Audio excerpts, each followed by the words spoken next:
Welcome back. Now that I own my own land, I need a fence. So I am cutting Gluricidia sepium, which is a nitrogen fixer.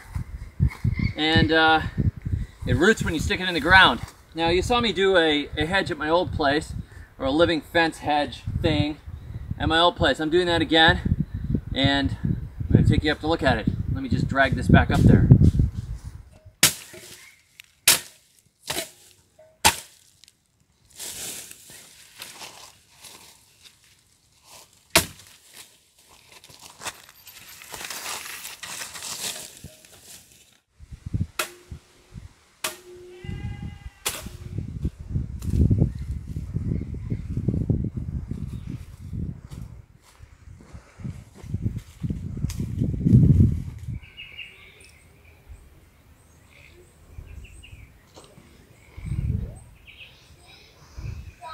So what we do is I'm ramming these things in like this and crossing them over, and I'm hoping that over time they'll actually sort of graft themselves together.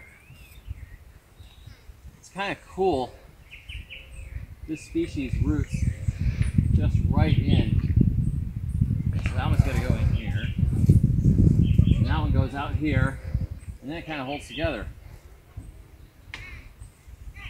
That, and then I'm tying a few of them, and over time I'll probably break the ties on them and let them grow, because I don't want to girdle them. But we've got this problem here, and the problem is called wandering sheep and goats.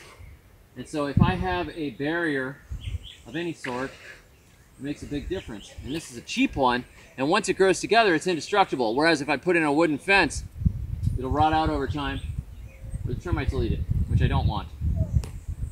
So this is what we're going to do, and unlike the last one where it got torn out after I left, I own this land. This one is not getting torn out, so I will give you guys updates on my living interwoven fence.